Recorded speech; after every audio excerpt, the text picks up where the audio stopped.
Good afternoon. मैं हूं आपका इंग्लिश ट्रेनर आशीष सर और आप देख रहे हैं आपका अपना class Pragati coaching and computer classes. आप सभी लोगों का स्वागत है। तो जैसा कि आप देख चुके हैं, बहुत सारे YouTube चैनल्स, बहुत सारे सोशल मीडिया के चैनल्स बने हुए हैं। आपको अलग अलग टीचर्स, अलग अलग ट्रेनर ट्रेनिंग करा रहे हैं। तो किसी भी चीज़ को शुरू करने से पहले हमें उस भाषा की सही जानकारी होनी चाहिए, चाहे वो भाषा हिंदी हो, इंग्लिश हो, मराठी हो, गुजराती हो, कोई भी हो। अगर आपको किसी भाषा की जानकारी लेनी है तो सबसे पहले आपको उसके अक्षरों का सही ज्ञान होना अनिवार्य है। तो आज मैं आपको ले चलूँगा इंग्लिश की क्लास की तरफ, और इंग्लिश के क्लास में भी सबसे पहले हम लोग बात करेंगे इंग्लिश के अक्षरों की कि अक्षर किसे कहते हैं, वर्ड किसे कहा जाता है, या वर्णमाला क्या है, या फिर वर्ड क्या है। तो आज हम लोग बात करने वाले हैं अपने इन्हीं छोटे छोटे टॉपिक्स के बारे में, जिसे कि हम प्लेटफॉर्म कहते हैं, स्टार्टिंग का क्लास कहते हैं। लेकिन क्लास को आगे बढ़ाने से पहले आप सभी लोगों से एक हेल्प चाहिए। आप चैनल को सब्सक्राइब करें, शेयर करें और लाइक करें। और इसके बाद बिना समय लिए हुए मैं आपका क्लास स्टार्ट करने चलता हूं। तो मैंने जैसा कहा कि किसी भी भाषा को जानने के लिए सबसे पहले उस भाषा के अक्षर का सही ज्ञान होना अनिवार्य है। चाहे वो कोई भी भाषा हो, उस भाषा को जानने के लिए उसके अक्षर का सही ज्ञान होना अनिवार्य है। तो आज हम लोग स्टार्ट करेंगे अपनी क्लास को पहले लेटर से। लेटर ये एक वर्ड देखने में बहुत छोटा सा होता है, समझने में भी बहुत आसान सा है, लेकिन अक्सर कुछ लोग कंफ्यूज होते हैं कि लेटर मींस तो पत्र होता है। डिफरेंटली होता है गाइस। इंग्लिश में एक ही वर्ड के अलग अलग अर्थ होते हैं और सभी वर्ड अलग अलग जगह पे यूज किए जाते हैं। जैसा कि आपके सामने मैंने लिखा लेटर, तो इसका मतलब पत्र तो होता ही है, लेकिन पत्र के लिए हमें जरूरत होती है सबसे पहले अक्षर की। तो अक्षर क्या होता है, हम आज उसी के बारे में बात करेंगे। एक लेटर ये हुआ, मैंने क्या कहा कि एक ही वर्ड अलग अलग प्रोनाउंसिएशन, अलग अलग शब्द के साथ में आते हैं। लेटर लिखा गया तो इसका मतलब हो गया अक्षर। लेकिन एक दूसरा अक्षर भी होता है LATER, इसकी स्पेलिंग जरा सी चेंज है। LETTER लेटर मींस अक्षर या फिर पत्र। लेकिन जैसे ही हम LATER की बात करते हैं तो इसका अर्थ भी बदल जाता है। उसका अर्थ हो जाता है बाद में। जैसे कहते हैं I will call you later या I will talk to you later. किसी काम में बिजी है, आपके सामने कोई आपको डिस्टर्ब कर रहा है, बात करने की प्रयास कर रहा है, तो ऐसे कंडीशन में आप क्या करते हैं कि इस वर्ड को यूज करने का प्रयास करते हैं कि बाद में मैं आपसे बात करता हूं। तो बाद में जब भी आता है तो उस बात के लिए हम यूज करते हैं लेटर। लेकिन अभी हमने क्या कहा, हमें जानना है अक्षर किसे कहते हैं। तो आज हम टॉकिंग करेंगे अक्षर की। तो अक्षर के लिए हम बात करते हैं सबसे पहले इसके डिफिनेशंस की। तो होता है क्या है, a smallest unit of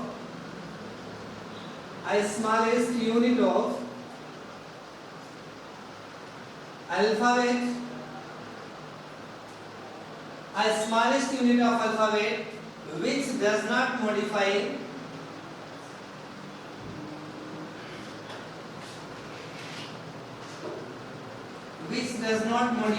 is called letter. Okay guys, आपके सामने डिफिनेशन लिख दिया गया क्या, a smallest unit of alphabet which does not modify is called letter. सबसे पहले तो ये समझना है कि हमने क्या कहा, smallest unit of alphabet. Unit का मतलब होता है इकाई। हम सबसे पहले अपने शब्दों के छोटे से अक्षर को पकड़ते हैं, क्योंकि शब्द 2, 3, 4 अक्षरों से मिलकर बनता है। तो हम पहले ही अक्षर को क्या कहते हैं, यूनिट कहते हैं या इकाई कहते हैं। तो कह रहे हैं कि smallest unit of alphabet which does not modify is called letter. जैसे फॉर एग्जांपल अगर आप देखना चाहते हैं तो मान लीजिए आप फर्स्ट लेटर का ए लिखते हैं, फर्स्ट लेटर का बी लिखते हैं, फर्स्ट लेटर का सी लिखते हैं या फिर डी लिखते हैं। अदरवाइज आप ई लिख सकते हैं। कोई भी अक्षर आप यहां से सिलेक्ट कर सकते हो। तो जैसे आपके सामने ये अक्षर कंप्लीट वर्ड में आ रहे हैं, ए भी कंप्लीट है, बी भी कंप्लीट है, सी भी कंप्लीट है, डी भी कंप्लीट है, ई भी कंप्लीट है। अगर मैं इसके टुकड़े कर दूं, आधे आधे को मिटा दिया जाए, अब देखिए आप सीधा सीधा अक्षर का शेप और स्थान दोनों बदल जा रहा है। अगर आधे को मिटाने की बात की जाए तो देखिए क्या हो जा रहा है, फर्स्ट लेटर का ए अभी यहाँ पे सेकंड लेटर का एफ हो गया, उसके बाद फर्स्ट लेटर का बी आई के रूप में आ गया, फर्स्ट लेटर का सी स्मॉल लेटर का सी हो गया, और डी आपका न तो ई हो पाया ना आई हो पाया, क्योंकि अगर आई भी होता तो ये लाइन थोड़ा सा आगे बढ़ती थी। उसके बाद आप आ जाइए यहाँ पर ई पे, हमने ई को मिटाया तो ये सेकंड लेटर के एल जैसा हो गया।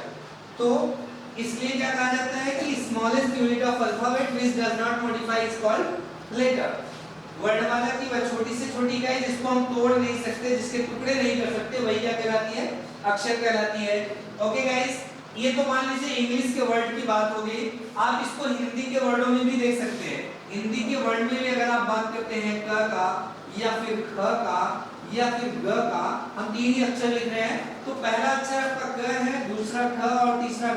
हम इनमें से आधे आधे वर्ड को मिटा देते हैं, ठीक है। अब देखिए थोड़ा सा ये आपका बढ़ा हुआ है, तो इसको क्या पढ़ेंगे? अगर इसको पढ़ना होगा तो डेफिनेटली हमें इसका प्रोनाउंसिएशन करने के लिए कहना पड़ेगा आधा क, यानी आधा एक पूरा शब्द हो गया, और क की भी ध्वनि हम पूरी ही दे रहे हैं, आधा नहीं बोल सकते हैं। इसको अगर आधा कर दिया जाए तो इसका उच्चारण नहीं हो पा रहा है, इसीलिए आपने डेफिनेशन क्या लिखा कि वर्णमाला की वह छोटी से छोटी इकाई जिसके टुकड़े ना हो सके उसको हम क्या कहते हैं? अक्षर कहते हैं। सेम कंडीशन यहाँ पे आते हैं ख पे, ख को हमने आधा कर दिया तो क्या पढ़ा जा सकता है? ना तो ये ख रह गया ना वो हो पाया, और यहाँ ग से एक साइड का आधा हिस्सा निकाल दिया गया तो क्या पढ़ेंगे? कुछ नहीं पढ़ पाएंगे। अब इस अक्षर की ध्वनि के लिए हमें कोई दूसरा वर्ड इसमें जोड़ना पड़ेगा। अब हम इसको पढ़ सकते हैं क, क्योंकि आधा क के साथ व जुड़ गया और व की पूरी ध्वनि हो रही है, तो इसीलिए डिफाइन क्या करते हैं? A smallest unit of alphabet which does not modify is called letter। तो now आई होप कि अब आपके समझ में आ गया होगा लेटर किसे कहते हैं, अक्षर किसे कहते हैं, आपने अच्छे से गेस कर लिया होगा। तो अब हम करते हैं इसकी बात कि अक्षर जो होता है वो होते कितने प्रकार के हैं, क्योंकि अक्षर को हिंदी में भी आप पढ़ते हैं तो दो ऑप्शन मिलते हैं, स्वर और व्यंजन। सेम कंडीशन यहाँ पर भी होती है। तो we are talking about kinds of letter. Kinds of letter की अगर बात कर ली जाए तो kinds of letter, there are two kinds of letter, there are two kinds of letter।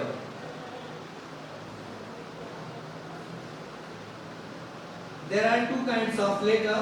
firstly we have to mind about that vowel, and second is known as a consonant। first is called vowel and second is called consonant। vowel means स्वर। अगर आप स्वर की बात करें, the letter which can be spoken without help of any other letter is called vowel। वह अक्षर जो बिना किसी दूसरे अक्षर की सहायता के बोला जा सके वो क्या कहलाता है? स्वर कहलाता है। और the letter which can be spoken with the help of any vowel is called consonant। वह अक्षर जो किसी स्वर की सहायता से बोला जाए उसको हम क्या कहते हैं? कॉन्सोनेंट कहते हैं। यानी कि अक्षर दो प्रकार के होते हैं, पहला होता है स्वर और दूसरा होता है व्यंजन। स्वर किसे कहते हैं? स्वर कहा जाता है उस अक्षर को जिसकी ध्वनि के लिए किसी दूसरे अक्षर की आवश्यकता न पड़े। अगर किसी दूसरे अक्षर की ध्वनि आए भी तो वो स्वर की ही ध्वनि होगी, व्यंजन की ध्वनि नहीं होगी। और अब अगर बात आती है स्वर की, तो स्वर कितने होते हैं? क्वेश्चन बनता है कि स्वर कितने होते हैं, तो स्वर की संख्या होती है 5। There are 5 numbers of vowel. 5 number होते हैं आपके स्वर के। फर्स्ट होता है ए, सेकंड होता है ई, और थर्ड होता है आई, फोर्थ होता है ओ एंड फिफ्थ होता है यू। अब हम थोड़ा सा इस पर केयर करते हैं। A, just try to pronounce about this a मतलब कोई दूसरा वर्ड निकल रहा है क्या इसके साथ? ए सेल्फ प्रोनाउंस हो रहा है, अपने आप से निकल रहा है, इसकी ध्वनि किसी दूसरे अक्षर से नहीं मिल रही है। ई भी सेल्फ वर्ड हो रहा है, जबकि आई की बात कर रहे हैं तो ए प्लस ई से मिलके बन रहा है आई, और ये दोनों वर्ड क्या है आपके? वोवेल ही है। तो इसलिए आप क्या कहते हैं कि अगर किसी अक्षर में दूसरे अक्षर की मदद लेनी भी पड़े तो वो स्वर ही होगा, कॉन्सोनेंट नहीं होगा, व्यंजन नहीं होगा। तो ए, ई, आई, ओ, यू, ये 5 अक्षर जो होते हैं आपके क्या होते हैं? वोवेल होते हैं। इन पांचों को छोड़कर leave to these 5 last 21 word letter are called consonant. इन पांचों अक्षरों को छोड़ के आगे के जो 21 अक्षर बचते हैं आपके लेटर में वो क्या कहलाते हैं? कॉन्सोनेंट कहलाते हैं। तो कॉन्सोनेंट की संख्या टोटल हो जाती है 21। अब उन 21 में इन पांचों को छोड़ दीजिए। जैसे पहला अक्षर आपका हो गया ए, तो ए तो वोवेल है, इसको हम पढ़ेंगे नहीं। पढ़ेंगे किसको? बी, सी, डी। उसके बाद फिर ई आ रहा है। ई क्या है? हमारा स्वर है, इसलिए ई को भी नहीं पढ़ना है, तो ई को छोड़ते हैं।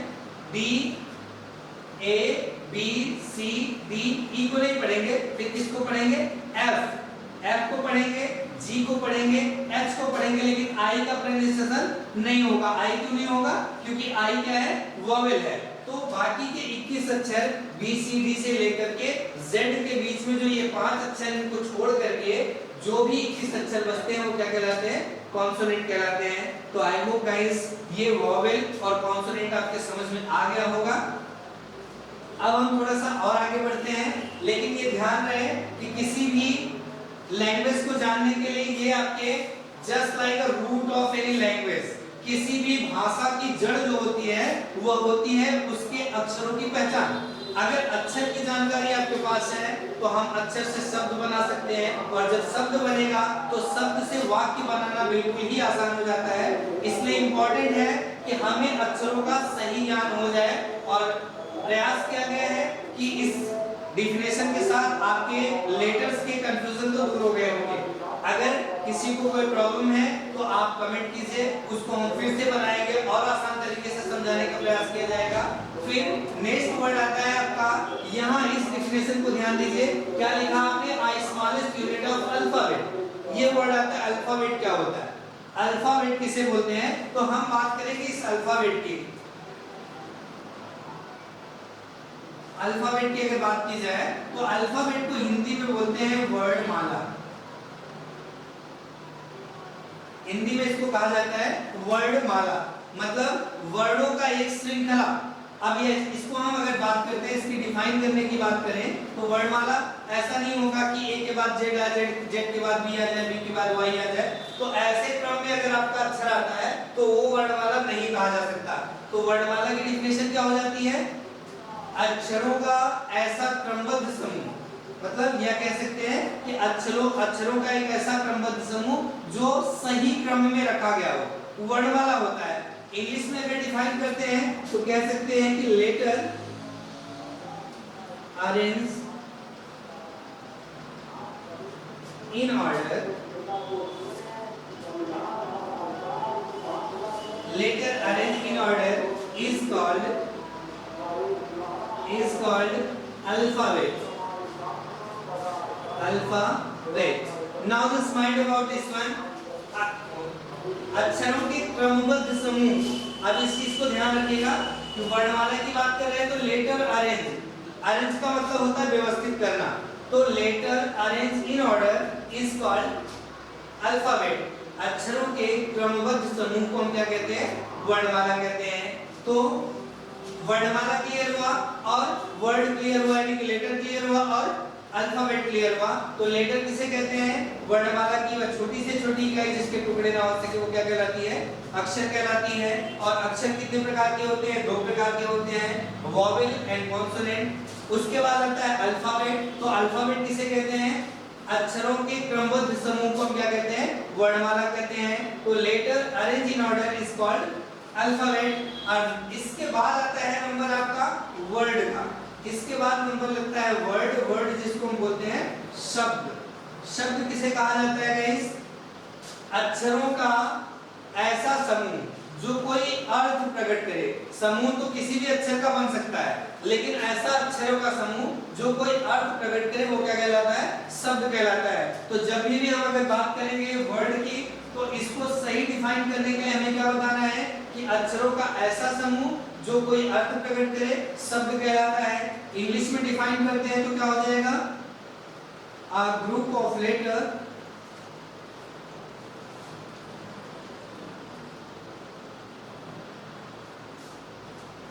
which makes a meaning, which makes a meaning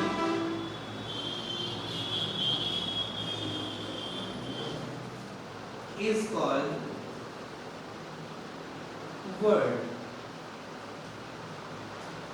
a group of meaning a group of letter which makes a meaning is called word. मतलब अक्षरों का ऐसा सार्थक समूह जो कोई अर्थ प्रकट करे। अगर आप अक्षर लिख रहे हो तो अक्षर अर्थपूर्ण होगा, तो अक्षर से तो अर्थ बनेगा नहीं, अक्षर से बहुत बनता है, मैं बन जाएगा, एक बन जाएगा, मतलब ऐसे कुछ गिने चुने वर्ड जो एक सिंगल लेटर से बनते हैं। बाकी ऐसे बहुत अर्थ निकलने वाले नहीं होते लेटर से, लेकिन कई अक्षरों को मिलाने के बाद कोई ना कोई अर्थ निकलना चाहिए। जैसे मान लीजिए कहा जाए कि अगर आप बात कर रहे हैं कि ए, फॉर एग्जांपल देख सकते हैं ए जी ई, अगर हम इन तीनों को अलग अलग पढ़ते हैं तो क्या कहलाता है? जैसे ए जी ई तीनों अक्षरों को हमने अलग अलग कर दिया तो इसको हम पढ़ते हैं लेटर। क्यों लेटर पढ़ते हैं? क्योंकि तीनों सेपरेट हैं, तीनों अलग अलग लिखे गए हैं। अब हमने क्या कहा, अक्षरों के समूह को बनाना है, तो इन तीनों को इकट्ठा करते हैं ए जी ई। अब इसका मतलब क्या हो जाता है? इसका मतलब होता है उम्र। अब बना एक अर्थ, एज मतलब उम्र, उम्र एक अर्थ दिया। अब दूसरे वर्ड को हम देख सकते हैं, जैसे मान लीजिए कहा जाए सी ए एल एल। अब आपके सामने 4 लेटर और लिख दिए गए सी ए एल एल, ऐसे लिखा जाएगा तो क्या पढ़ सकते हैं हम? अक्षर पढ़ेंगे, क्योंकि चारों लेटर जो है वो अलग अलग यूज किए गए हैं, लेकिन इन चारों को फिर से मिला देते हैं तो क्या हो जाएगा? सी ए डबल एल। तो हम इसको क्या पढ़ते हैं? कॉल। कॉल मतलब बुलाना। तो ये एक अर्थपूर्ण जो है शब्द बन रहा है, इसीलिए हम क्या कहते हैं कि a group of letter which makes a meaning is called word. शब्दों का, अक्षरों का ऐसा सार्थक समूह जो कोई अर्थ प्रकट करे उसे हम क्या कहते हैं? शब्द कहते हैं। तो गाइस प्रयास कीजिएगा कि जितना ज्यादा हो सके उतना बेहतर तरीके से तैयार कीजिएगा। आज के लिए बस इतना ही। आप अगले वीडियो में हम आप लोगों से फिर मिलेंगे, लेकिन तब तक इसको बेहतर तरीके से तैयार कीजिए और अच्छे से लोगों के सामने रिप्रेजेंट कीजिए खुद को, ताकि जिससे आप मिले या जिसके सामने आप अपने अनुभवों को शेयर करें तो उन्हें लगना चाहिए कि now you are doing something well and you have got a prosperous and prospective place to learn English better. So you had better to read it well and repeat it. If any kinds of problem, just keep a comment on that video, and after that I will definitely try to solve your problems. Thank you.